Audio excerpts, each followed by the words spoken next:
I'm in the hot seat. He's in the hot seat. I'm scared of Miss Drama. We'll see how this goes.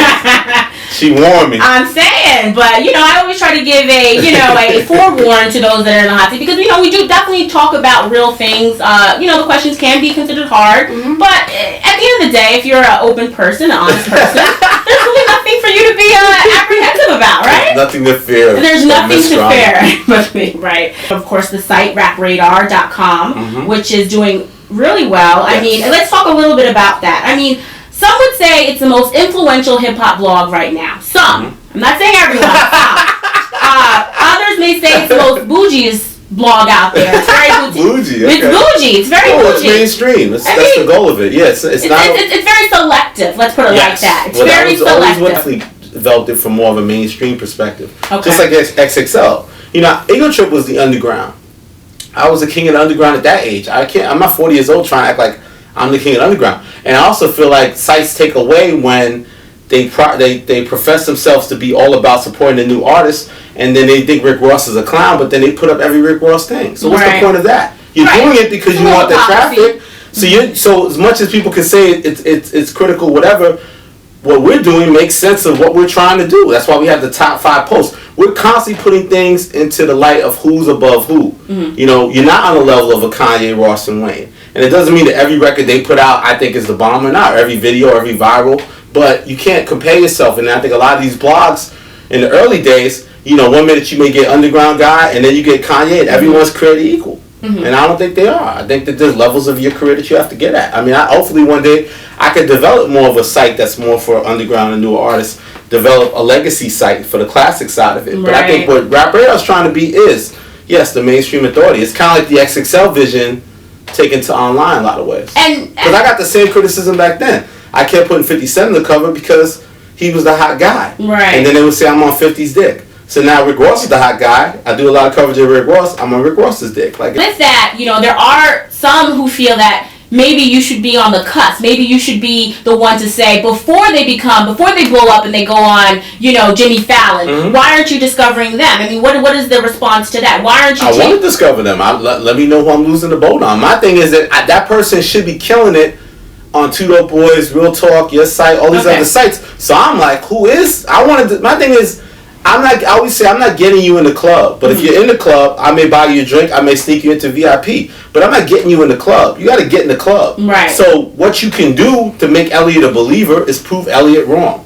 Okay. Put out great work that gets embraced by all these other sites. Right. And I'm going to be like, damn, I missed the boat on that. Or like, what is that thing? And I don't have to be on it first, but I have to also acknowledge who is important to the culture. So yeah, I want to either discover that or find out about it before anyone else and help take it to another level. Ego Tripp and XXL were both very rewarding. I would say those are the top 2, because Ego Tripp was the foundation of my whole career. Exactly. And then what really put everybody into the light that Elliott Wilson, just like with rappers, I always tease Jay-Z. I remember when we used to think it was going to be AZ, or out of the Hot Boys we thought it was going to be Juvenile. It's never. Sometimes it's not the one that you think it's going to be. So I think the XXL thing really developed the respect from my peers. That Elliott Wilson is one of the most important hip hop journalists, because I wasn't always the one who wrote the big 4,000 word piece, but I was more of an editor.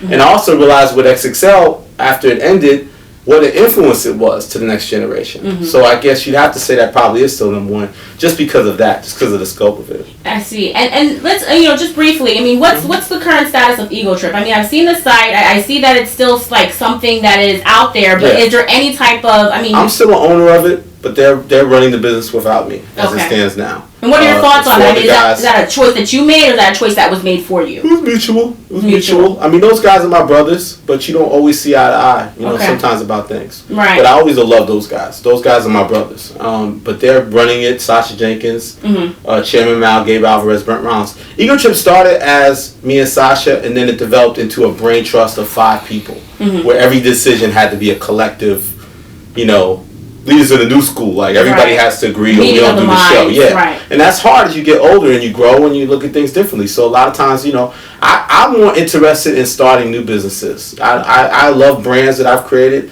but I don't want to go help build a XXL again or a Source. So you don't want to go backwards, you're saying? Yeah, I like to try to build new things. Now, that's my other thing. That's why I did Respect, because that's a challenge. That was a magazine that had no real backing. Not to jump ahead, but I just felt like I like to create, new things. And the first blogger that came to my attention was Hashim Warren, who was blogging for SOHH, and his whole premise was Elliott Wilson was the shit, but now he got married and he's soft and XXL sucks. So he kept writing versions of that for months and months. So I was like, what is a blog? This is just a person who can't be a columnist for a magazine. Their stuff's unedited. They're just writing stuff and it's all opinion. And it's all built off the premise of, now that I'm number one, magazines ain't shit and attack XXL. But so you felt attacked. I had to learn. Well, if you go back, you'll find the old. I'm saying though, it's still a very emotional feeling. Well, I couldn't attack them first. I didn't know what they were. I was ignorant. I didn't know what a blog was. If you read those early XXL editorials, I was like, "What's a blog?" I had to learn. Okay. I knew about a website. You take responsibility. I knew about SOHH and all hip hop and the websites. Okay. And I knew what was going on, and that Nah Right was getting a big buzz, and that a lot of times I would look on staff and people were on Nah Right all day as I was running around the office. But I didn't know about blogs per se and what they really meant and the op-ed element of it. And then I had to learn. So I went to war with Hashim and started dissing him in editorials and started saying fuck blogs, blah, blah, blah. Then I got educated and I said, you know what?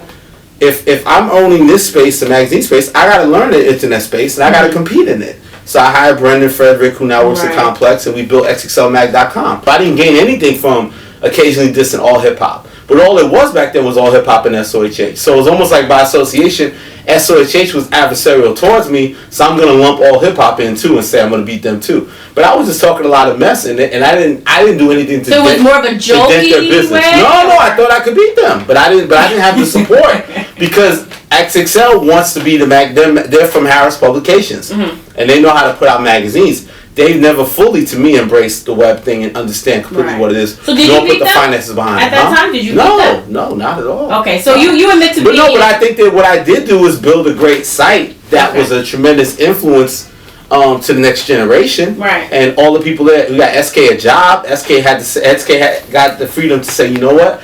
I don't have to be in IT anymore. You can make money just covering this culture, just covering hip hop. Right. Because he was doing Now Right while being in IT at the same time at a real company.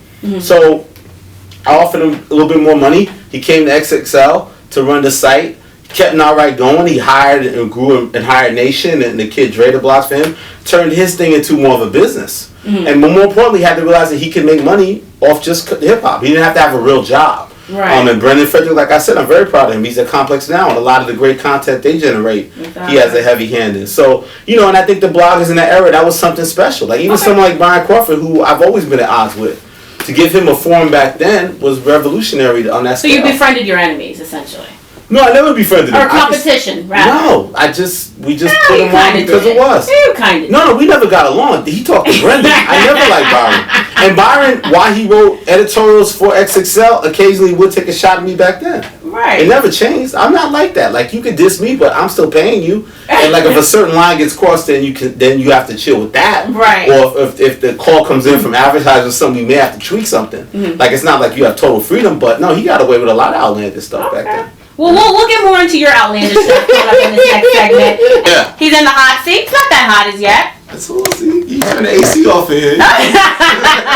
Yeah, it's AC. Right, exactly. That's why. I go hard in the motherfucking tank, nigga. Leave you stankin', nigga. What the fuck you thinking, nigga? I won't die for this shit or what the fuck I said. Front yard, broad day.